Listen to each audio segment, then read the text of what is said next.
आइए देखते हैं कि सीता जी का विवाह कैसे हुआ।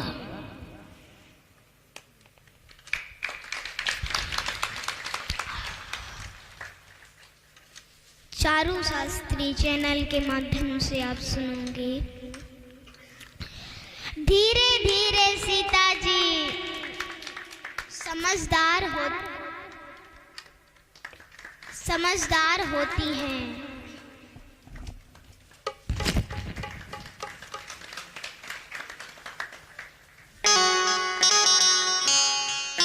सीता जी समझदार होती हैं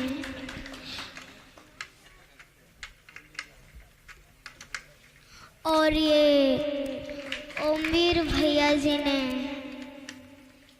इस नोटों की हार से मेरा सम्मान किया। भगवान से आशीर्वाद की कामना करती हूँ। इन्होंने हमारा सम्मान किया, इनका सम्मान लाखों में हो। राधा रानी हमेशा इनकी मनोकामना को पूर्ण करती रहे, यही भगवान से दीर्घायु की कामना है। बोलिए ठाकुर जी महाराज की।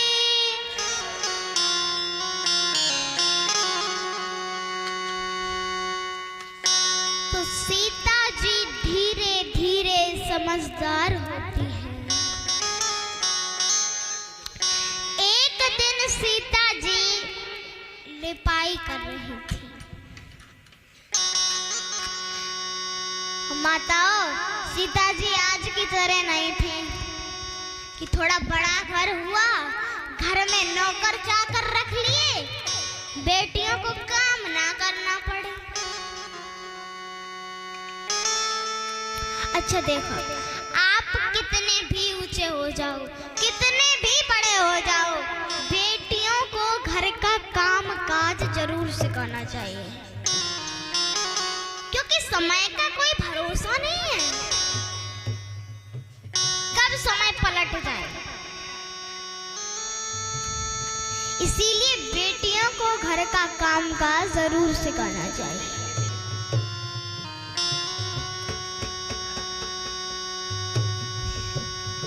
तो सीता जी लिपाई कर रही थी, ध्यान देना। पहले के राजा महाराजा पक्का भी रखते थे, आजकल कच्चा भी रखते हैं। तो सीता जी लिपाई कर रही थी।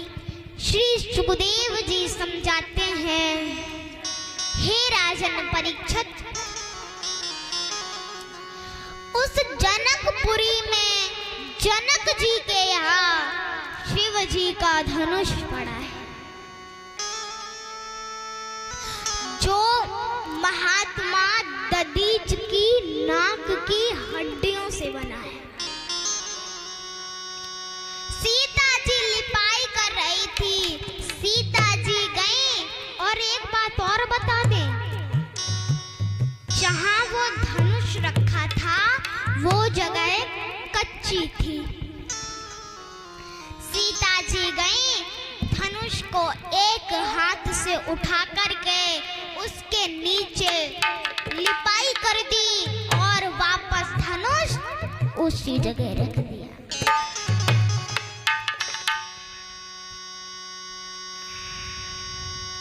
अच्छा श्रोताओं, जब सीता जी ने धनुष उठाया था तो सीता जी की उम्र कितनी थी? माताओं, सीता जी की उम्र कितनी थी? सीता जी की उम्र थी 5 साल 5 महीने 7 दिन की।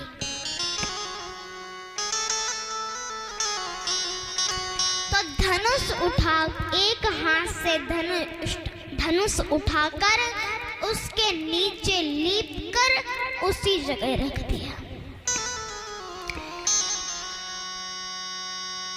अब महाराज जनक यज्ञशाला में पहुंचे।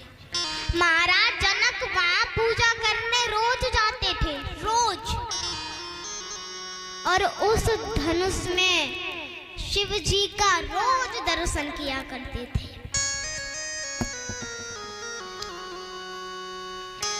आज जनक जी गए, धनुष के नीचे लिपा हुआ देखा, हैरान हो गए। जल्दी जल्दी पूजा करी और रानी सुनैना के पास पहुंची। कहा, रानी, मेरी यज्ञशाला की पूजा में कौन गया था? कौन गया था? रानी सुनैना ने कहा, अरे वो मैथिली गई होगी। श्रोताओ, मैथिली सीता जी का नाम है। बोली, वो मैथिली गई होगी। जनक जी ने कहा, तुम्हें पता है आज धनुष को उठा करके उसके नीचे लिपा हुआ है और धनुष उसी जगह रखा। रानी सुनैना ने कहा, क्या उस धनुष के नीचे? बोले, हाँ। दोनों दौड़े दौड़े गए, धनुष के पास पहुंचे, सर पकड़कर नीचे गिर गए। कहने लगे, हे भगवान, इस कन्या में इतनी शक्ति, इतना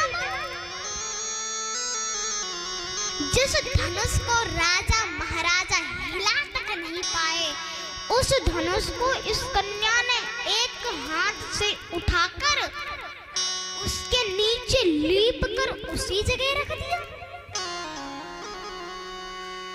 परंतु इसका विवाह कैसे होगा?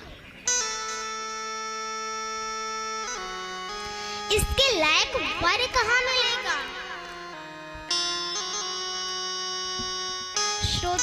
श्रोताओं, राजा जनक के दिमाग में एक बात आई।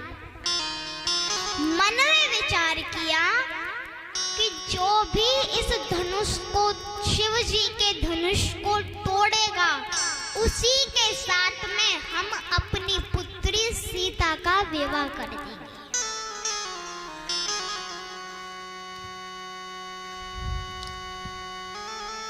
श्रोताओं, सीता जी के स्वयंवर की तैयारी हुई। पत्र में, खत में, चिट्ठी में एक ही बात लिखी है, क्या? कि जो भी इस शिव जी के धनुष को तोड़ गिराएगा, उसी के साथ में हम अपनी बेटी सीता का विवाह कर देंगे।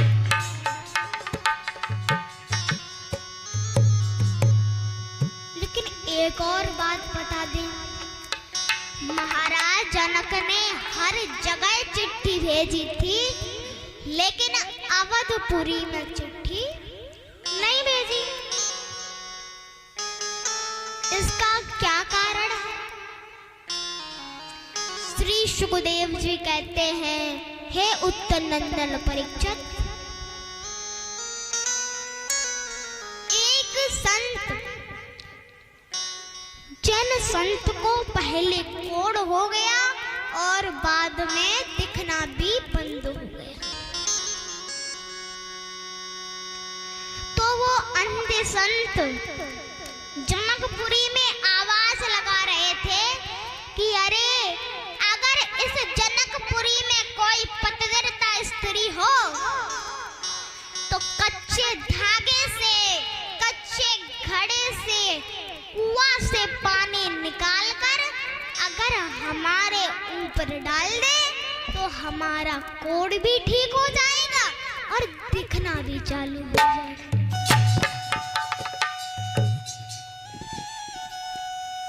ये बात जनकपुरी में किसी ने नहीं सुनी। ये बात अवधपुरी में पहुंची। रानी कौशल्या ने सुना, महाराज दशरथ से आज्ञा मांगी। सुबह का समय था, जब जा रही थी तो महत रानी झाड़ू लगा रही थी। महत रानी ने कहा, अरे महारानी, सुबेरे सुबेरे आप कहाँ जा रहे हैं?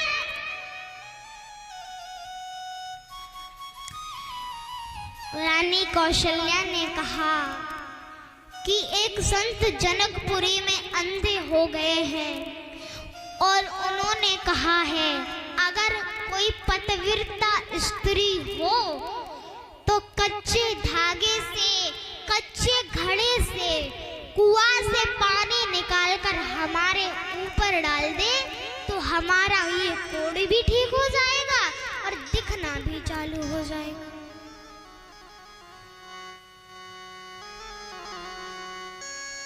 महतरानी बोली, ये काम तो मैं ही कर आऊं, आपको जाने की आवश्यकता नहीं है।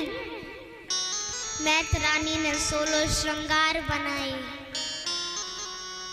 जनकपुरी में पहुंची और कच्चे घड़ा को कच्चे धागे से बांधा, कुआं से पानी निकालकर उन संत के ऊपर डाला।